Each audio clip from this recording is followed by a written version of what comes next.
Diablo 4 is back in the news again, and that obviously means it's probably something bad, obviously. It's an interview with the man himself, Rod Ferguson. I also got to interview Diablo general manager Rod Ferguson. Ooh. Season 2 of Diablo 4 was announced at Gamescom opening night. This was a big surprise for me. Be sure to check out that video if you haven't seen the latest on the Season of the Vampires, I guess. But as for this Diablo event... Yeah, I forgot what it was called, too. It took place in the evening. The venue was in the middle of a bunch of desolate, broken-down warehouses. Bro, this looks like it came out of Fallout. Is this Germany? Bro, this looks more like Starfield than Starfield. And yes, it's probably Germany. Shit, that sucks, bro. They gotta clean this stuff up. Houses. Abandoned garbage that was factories. Definitely Germany. All it's missing is like a migrant tent here or there. Like some horror movie. Within the venue, everything was thematically decorated. There was a dinner with themed food and drinks, while also being rooted in German tradition. I tried some pork knuckle. I did not really like it. Plus, there were a bunch of activities. Pork knuckle is literally just the foot of a pig, pretty much. Or was it the snout? I don't remember. One of the two. Equally good. Activities to participate in. In fact, 3 of the activities, if you completed them, you would have a chance to win the Grandfather Sword. And no, this is not how they're adding deterministic.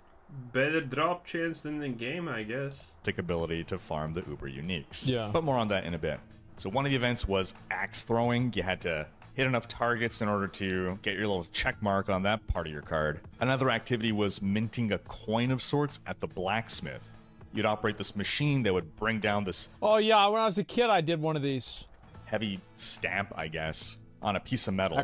Dude, I love it when you just see, like, American or people who literally grew up in the city, and it's like, you do things with your hands. That's wild. One side it had Lilith's logo on the other Anarius's. Another activity was drinking a potion brewed by an alchemist. This dude looked really, really authentic. That was mild. That's because it's a random hobo off the street who literally just gave you heroin in liquid form. You're in Germany.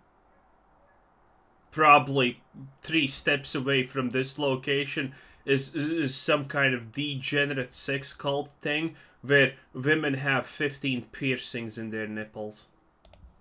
Bro, I'm gonna be honest, I would not have fucking drank that shit. Like, I'll be, nope, not gonna happen. We're not gonna get the sword. Really concerned about this potion because it had dry ice in it. I am fairly certain it was like bubbling and smoking. And it seemed as though there was a little receptacle for the dry ice. That's also like, bro, like that's like the level 5 potion. That's not even the good ones. This thing restores like 40 health over 6 seconds. Ice, and the alchemist did say, wait for it to stop smoking before drinking it. And I just finished watching some bar competition show on Netflix in which some guy added dry ice into his cocktail, and the judges basically disqualified him on that account because one little bit of dry ice in your throat and you're dead. You're just dead. Anyway, I'm still alive, so yeah, the potion was pretty awesome. Well, the night opened with this ominous choir performing this haunting piece. Then up on the balcony above, Rod Ferguson appears like the friggin' Hunger Games. Oh my god! Oh, this is so good. Yep. 100% Germany. I don't think there's... I have a fix for Germany, and it's called nukes. Or a lot of bullets. Pick one. Good, I love this. Bro, he should have been in a costume or something. It would have been even better. Bondage gear would be appropriate, I guess. Oh, wow. I love this. And then after Rod, they introduced the real party's also upstairs. And a lot of us were like, what? Yeah, wait, and there was this pause before which Chris Wilson appeared. But no, it was not Chris Wilson of Grinding Gear Games. Yeah, I was about to say, it's another bald Chris Wilson. Okay. They come only bald, Turns out fine. there was another Chris Wilson, and he is the production director focused on the live service of Diablo 4. Okay. But that's when they also introduced the Grandfather Sword. They had an actual Grandfather Sword, probably some 50... Oh, there's only one in the world. Just like the real game. 15-pounder You missed the Highlander joke. sword I said it that Chris previously, Wilson got Asmon. to brandish, and this was the prize that people had to complete these 3 quests for, put their name on that piece of paper, and then give that in for a random draw. Yeah. I'm given to understand the person who ended up winning the grandfather's sword was a local from Germany. Good for which him. probably heavily facilitated their ability to transport that sword back home, because I imagine U.S. Customs would ask a question or two. And I got to have a Probably. sit-down Yeah, talk especially, with Bob Ferguson and Chris Wilson. We were recently. only allowed to record the interview for our own note-taking. Imagine what the U.S. Customs would see when they blacklight on that sword, because man, that would reveal probably a couple of details, to say the least. Purposes, I cannot provide you with the audio, but That was Cinder, right? Her cosplay. I saw this on Twitter. It was actually fucking insane. I can tell you about the chat. Cinder's, that we yeah. had. Mommy. So right off the bat, again, I was surprised at the Season 2 So, reveal. yeah, it's and they crazy. explained why they announced Season 2 so early was because of Gamescom. They saw this Right. opportunity. They went for it, but we should not expect going forward for this to be the template for how early they're going to announce new seasons. Yeah, I think that once you announce the new season, you also kill people's excitement for playing the current season. Because, like, at that True, point, they're true, not thinking true. about what they're doing now. They're thinking about what they're going to do. They spoke about To a how degree, with Season true. 1, because Season 1 was basically done already by the time they launched the game, they weren't able Bro, Season 1 was done in the first fucking 5 minutes of the game, okay?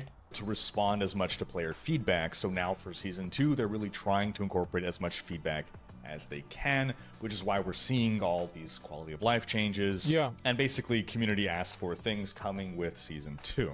Which, I mean, to be fair, there are a lot of good positive things coming out of I was going to say Overwatch. No, that's not true. Diablo 4. Also, no. In Season 2. Like, they are improving a number of things that people have asked for. Stop saying they're doing good things before you have seen it. It's probably gonna be nothing. We already know that Season 2 is just gonna be more bug fixes. This is not something you say, oh, Blizzard, you did a good job, pat them on the head. No. This is where you get, you know, the English don't even have a name for this, I get. You know, things that you hit people with. And I think that's great. I'm happy. They're improving the Uber unique stuff. They're fixing resistances. They're doing a lot of stuff. The problem, and They're this not is the doing issue that I enough. think that most people have, is that, okay, so it comes out of beta in Season 2. Yeah, So the maybe game if finally it'll like releases no, in Season 2. Is that right? On Season 3, they finish actually coming out of early alpha testing, and then at Season 3 they finish fixing all of the bugs. Right? Season 4 is where they can no longer sell you bugs as expansion features. Genius, Blizzard, by the way, genius. And that's when the real problem starts, because clearly they will not know what to do. Clearly, they will be out of ideas, and they're just gonna cobble something random up together to hope it passes somehow. Right. So it's like, I don't know. I mean, I'll probably try it out, Season 2, see what it's like. If there's a build that I feel like is enjoyable, might be fun to play. Not But I sorcerers, really, that's for sure. I don't know if I'm going to stay that engaged, especially if there's not anything endgame related. And they were saying how moving forward, they basically want seasons to be a mixture of what they have planned as part of their roadmap, Yeah. plus responding to player feedback. They want to leave room for player feedback to be able to be addressed as part of seasons. Then I asked them whether the scale and scope of future seasons, whether we should be looking more at Season 1 or... The player feedback thing with seasons doesn't make sense, because Blizzard has already made the season before the season is announced, so they're not actually changing anything. The things you are commenting about in Season 1 are gonna maybe be fixed on Season 4. That's the reality of the game. or Season 2, as I believe Season 2 is of a larger scope than Season 1. They said they're not quite locked in yet on that, but that they ultimately want to find a balance that serves the multiple different types of players that play Diablo 4. They pointed to Season 29 and Diablo 3. I think the problem that they have is this. It's that whenever I play Season 2, there is no greater height that I can reach. There is no higher peak that I can achieve. I am doing the effectively same exact thing that I did in Season 1. If you mention a single fucking more time that they need to add a new world tier, I will literally flip out. And this is why I stopped playing Diablo 3, is because nothing felt good about progressing. For example, in Path of Exile. Please don't say it. I know people get upset whenever I compare Diablo 4 to Path of Exile. They shouldn't. It's a comparable situation. Good. I'm going to keep doing it. Anyway, I just wanted to address that. There's been some comments about this. Yep, I'm going to keep doing it. So they add Shaper, they add Elder, they add the Conquerors, they add Searing Exarch, they add these bosses, and these bosses and these challenges are like these objective benchmarks that you can put your character up against. Okay, it's not gonna be the new world tier, thankfully. But Diablo 4 doesn't have those in any sort of a meaningful way. Well, it's like gonna. They just have Uber Lilith, which sucks. Like, you know, Season 5. Like, Searing maybe. Exarch is a better fight than Uber Lilith. Shaper is a better fight than Uber Lilith. Cirrus! I'm gonna say it. I think Cirrus is a way better fight than Uber Lilith. Like, Cirrus has better music. He has better loot. He has a better story. I don't know about better story. This is how you know his opinions are pure garbage, by the way. Better music is arguably maybe a 1% part of the fight, right? But better loot, better story has nothing to do with how good a fight is, okay? Literally nothing. He has a better, like, during the combat, I think he has cooler lines, you know? He has better mechanics. The mechanics are easier to see, and they're also harder. Alkaiser. Easier to see doesn't mean they're better, but, you know, a mechanic, granted, a mechanic should be actually seeable. You know, a mechanic should not be hard because it's invisible. The mechanic should be, you know, hard because it is visible. Things differently. Alkaiser feels that way because you can one-shot the bosses. I don't think Alkaiser... Like, if you could one-shot Lilith, he would think the same thing. You see what I'm saying? That because at this point it's mostly just veteran players playing Diablo 3. Is. You can have a season that just, you know, changes some mechanics, changes a few math numbers, and boom, there's your season. But with Diablo 4, because there's a lot more new players or general RPG players, it's not just the core ARPG players. They're trying to do things that involve all players, which is why we have the quest storyline and a theme and a wrapper around everything beyond just mechanics. Pissed in that fountain. But basically, they want to plan to try different things as they go along and test out with seasons, get more data points, and really try to capture all the different types of players. But basically, they're going to adjust.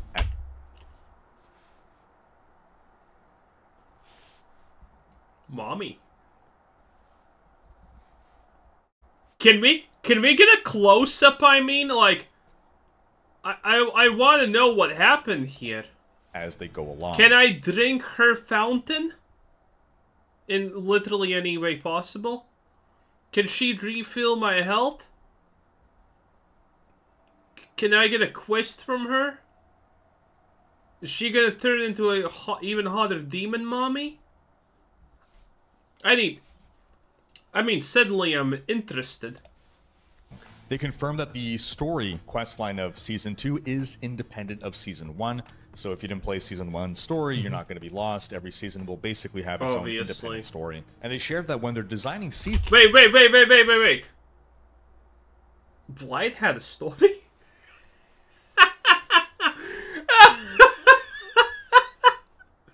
I can't. Since it's actually generally mechanic first. Like, this is an interesting season mechanic.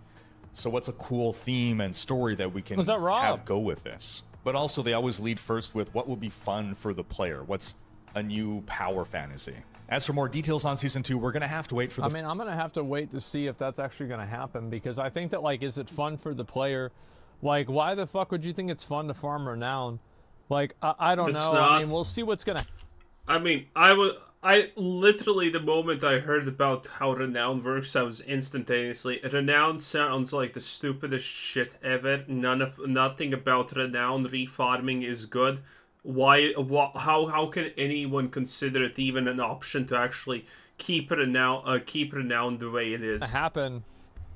Like, I just, I don't know, like, yeah.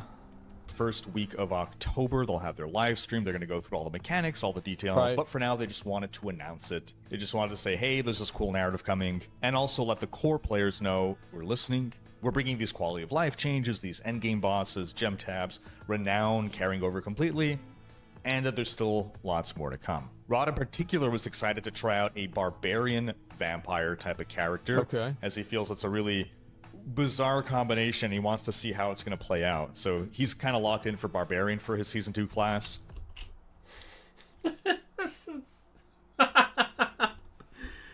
I can't. Chris Wilson is really hyped for the vampiric powers that will be introduced in Season 2. He said it's going to give players a new way to approach our builds. And, of course, they couldn't share more, but I'm speculating already. Life Leech, right? Life Leech. Back in early D3 history. I mean, that sounds good. I mean, having Life Leech is good. The only way you can get Life Leech in the game now is through Andariel's Visage, which never fucking drops. So, yeah, I mean, that's great. But, like, adding in another stat like that, it's not really going to change... You know, it's not really going to change gameplay. You know what I mean? Life Leech. I mean, it's gonna feel good. I'm not gonna lie. Life Leech definitely is gonna be something that feels good. You know? Was basically the meta. You had the tiniest life pool. You stacked a ton of Life Leech. You basically leached back your entire life every time you hit. And it made for interesting, or exciting rather, thrilling, but not varied gameplay where every class, every build wanted to do this. You just stack a ton of Life Leech. And the moment you stop attacking monsters, you are dead. But it was exciting to just be constantly... No, it was stupid gameplay. It was stupid. There was nothing good about it. It felt like the movie Speed, where the second you let off the gas, you just die. Again, though, there was no diversity because all builds wanted to do that, so they had rebalanced Life Leech back then to effectively completely neuter it. But part of it was actually that the Life Leech scaled based on your damage, so your objective was stack as much damage as possible so that you're leeching as this is vanilla D3 strats. I remember this very well. Much life as possible. But anyway, I'm curious. Dude, I said this before, I'll say it again. They should not return to the Diablo 4 3 meta, where you have a bit of Life Leech, where you have and the only stats that matter are crit damage, attack speed. That's it. Other than that, nothing matters. Oh, right, your element of choice. That's all your yeah. They should never return to that. That was one of the things that killed Diablo, because the gearing was so simplistic and moronic. Like, not even autistic children enjoyed it. To see how they're going to do it in D4, or what these vampiric powers otherwise will be. Then Rod also spoke about how one of the big pieces of feedback that they heard was about the rarity of uber uniques in D4, which is why they're now giving players a new way to target farm uniques. Any reference to the new endgame bosses being added. Then I asked... I mean, I think that sounds amazing, right? Like, I would love to be able to target farm the uber uniques, for sure. But, like, how much is that really going to change the gameplay? Yeah. It's going to change it to the worst possible way, honestly. Because uber uniques are ridiculously way more powerful than absolutely any alternative piece of gear that you can acquire. There is literally never a point in your life when you're going to consider replacing a Shaco if it drops. It's just not happening. And that's a bad thing. That is a bad thing. Because the moment you get the uber unique, if the drop rate is too easy, that's it. That's it. You will never want to pick up a helmet again because you know it's garbage compared to what you currently have. How much is it going to change the game? Like, I feel like it's going to basically be the same thing. Now, I'll probably try out Season 2 with all the changes that they made. I'll probably try it out. Same, I bought the game. Like hell, I'm not trying it. See what it's like. But, I have low expectations so far. I want to see how they try to bait you into accidentally buying the Battle Pass in Season 2. Asked Rod about how back in our interview in December, check out that video if you haven't seen it, he'd expressed that Diablo 4's launch was laying down a foundation, and then from there, they would listen to the community to help steer the direction of where the game would be heading. So I asked, okay, we're a couple months post-launch, where do you feel the community is steering the game? And he spoke about how the loudest part of the community is the core community, and that's a part of the balance that they have to manage, catering to the core community, but also not leaving behind new players and casual players. They definitely do understand that the core players I have no idea, by the way, what they mean when they say core community. It's just a buzzword in this situation, I think. Central to their success. They want to make sure they're doing all the right things. Well, the core players are going to be the ones that buy the microtransactions. They're the ones that, you know, they buy the battle pass. That's what they're going to be invested the money for the long term. Serve the core players. And he reiterated how they learned through Season 1 and the pre-Season 1 patch that they need to be more proactive and more transparent with their approach. They realized it was a mistake to put out patch notes at the same time as putting out a patch, not giving people enough time to talk about the patch and react to it. Basically spoke about how they got things 2/3 right, where they had the medicine prepared, the 2/3, but they hadn't quite finished the 1/3, the sugar, and they thought it would be fine to just ship the medicine first and deliver the sugar later. They promised not to do that again, and they're willing to accept that even if it means the game is going to be out of balance for longer periods of time, because they have to focus on getting that last 1/3 in, the sugar, to also come with the medicine. They're going to do that because they need to focus on the player. By the way, the way they phrase it is... I think there's a lot of foreshadowing in that, well, we made the medicine, but we didn't make it taste good. I think it's a really bad thing. Because you know how in real life medicine works? It's intentionally made to not taste good. Because you're not supposed to like drinking medicine. You're not supposed to like taking the medicine. And that's why all medicine pretty much tastes like crap. Except a couple of cough syrups that are made for children. Experience, not just the purity of balance. I think that's such a good thing. Imagine how easy it would be to get high by drinking cough syrup if it tasted good. I can attest to that because I have done that. It is really... That's a good buzz. That is a good buzz. And man, if the cough syrup is also good... Bam, boy, you got yourself a winner. But if the cough syrup tastes like shit, well, guess who's not getting high off of cough syrup? Because balance matters, yeah, but at the end of the day, if the game doesn't play well, then nothing else really matters, does it? Yep. Who really gives a shit? But the game does play well. Diablo 4 does play well. It's just not balanced. And I think that's what the issue is, and that's why people were so unhappy with that one... Diablo 3 also, by the way, plays well. It's just not balanced or fun. That one patch they did is because it simply made the characters play worse. Yeah, fun and playability matters more. Ultimately, Diablo 4 is the first truly live service Diablo game that was designed to be a live service game from the start. Yeah, D3 was in this weird position where it was launched as this, one and done boxed product. Then they started to add seasons and season themes in a more meaningful way that sort of turned it into a live service game, but they never had that foundation in place to properly work from there. So now with D4 being designed from the ground up with live service in mind, I was asking, like, what's the biggest lesson that you guys have learned now? And a big part of it was about pacing. They had to learn to set up a production pipeline that could accommodate this. So they have one team working on the odd seasons, that's how 1, files 3, work, 5. Dude. Another team working on the even seasons, 2, 4. Bro, you can just tell this. You can just tell Riker literally has never held a hammer in his hand, motherfucker. 6, and a third team working on the live game, and a fourth team working on expansion. So they have at least 4 different Diablo teams constantly working on the game. And so one of the issues that they would run into is, okay, we have, some new feature that we're working on, or maybe we're reacting to the community feedback to fix something or balance something, and you have all these trains leaving the station. You have the Season 1 train going and the Season 2. Maybe this is, like, ignorant and... like stupid of me, but like, how do Probably you need it a is, whole yes. team to add Malignant Hearts into the game and add one boss? How do you need a whole team for that? Like, dude, what the hell did happen with him? Dude, what?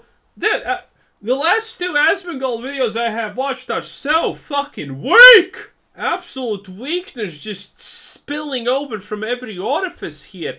Jeez Louise. It's like, oh, maybe the Diablo 4 theme is actually not that bad. Maybe it's hard being a developer.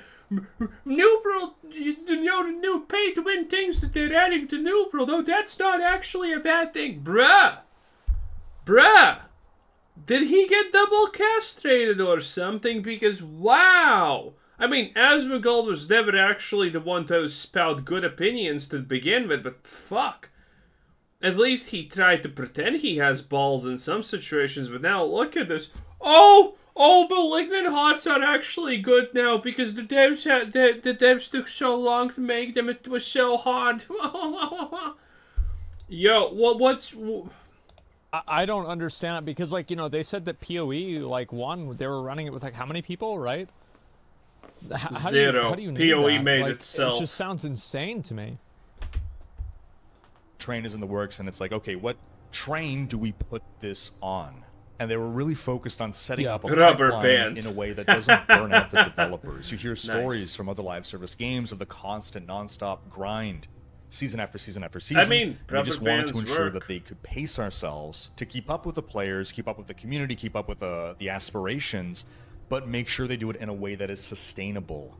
They want to be reactive, but they don't want to burn out their devs by just constantly reacting to fires. And that wrapped up my interview and my experience with... I mean, I don't know, man. No, wait, like with Renown, sludge. for example, I forgot what people were called. saying that they had problems with Renown in the beta.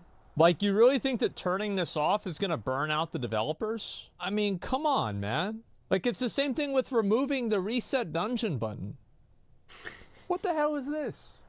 Diablo at Gamescom 2023. Stay tuned it's for called more casting. Gamescom It's called coverage. I'll metal have about cast. 5 No, it's or not so metal. videos in total Iron in my casting. Gamescom series. Do keep an eye out for that, and do make sure to see Whoa.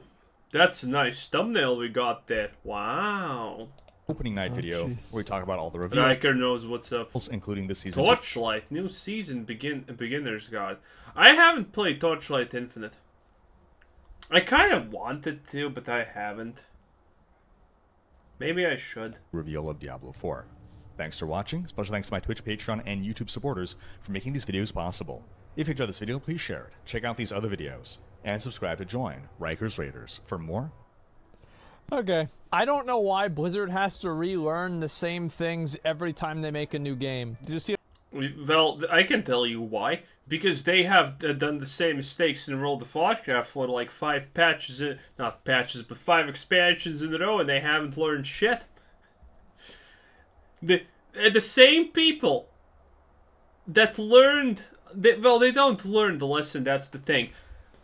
These people make a mistake, everyone calls them stupid for it, everyone complains, they fix it after like literally months, everyone's happy now, new expansion comes, guess what? Same mistake there yet again, and you need to convince the same people for multiple months in a row now that the way that it currently is shit. Guess what? Almost expansion ends, they change it. What happens? Everyone's happy. What happens next new expansion? Boom! Same mistake, same scenario. These people are incapable of learning. That's how they make the same mistakes over and over again. Because game developers are absolutely not punished in any way for making these mistakes. You need to understand that. In the business, they don't get punished for making bad games. A top post on Diablo 4 Reddit? No, let me look at it. What's going on? Well, Reddit? Oh god, Oh, okay, yeah, Diablo I'll look 4 at this in a Reddit. minute. Let me finish this first. Is that a new I'm glad video? Riker came and he talked about this. I think it's good to hear. It would have been nice to hear exactly what Rod said, but, you know, for whatever reason, it might not really be possible. Who cares what the guy who has never played his own game probably is gonna say? To happen. But either way, I just want to see the game succeed. I literally don't care about any opinions from any of the developers. Because they, literally none of them have played their own games. Like, if any single person would have played Diablo 4, they would instantaneously say, hey, we need gem tabs. Like, the most obvious thing in the universe. Hey, extracting these legendary affixes in zero backspace is bad. Hey, this is bad, this is bad. Hey, guess what? Sorceresses don't have only one skill that's playable and everything else is literally garbage that should be ignored. Yeah, it's like, but no, none of them played their own game. And there you have it. You know? I want to see the game do well. I like the aesthetic of the game. I like the game. I think it's... I also want to see the game do well, but I also want to see people like this be punished. It has, like, some good foundations. And because the reality is, people like this, you need to understand how the world works. This is why people beat people, okay? Because the most black pill in the history of the world is very simple. You can present all the evidence in the world in front of someone. You can literally show them how something functions from A to Z, and they will still not believe it. No matter what you do, what you show, how you speak to them, they will never change their opinions. But a good fucking smack, and suddenly they see the light. That's the reality of our world. And I've been a fan of Diablo for a long time. I played Diablo 3 a lot. So, I don't want to see... You literally just beat this guy up one time in Blizzard as punishment. Official punishment, by the way. Don't go beating him up. and guess what? He would instantaneously make the game good. The game would be absolutely amazing in literally a week. If only Blizzard could physically punish these people. The game die, I like it. But they need to start listening and trying to think about the future rather than holding on. They need to create a present, not just the future. Okay, I'm done. Anyway, this was Quiz and thanks for watching. Subscribe if you haven't already and have a nice day. Bye-bye!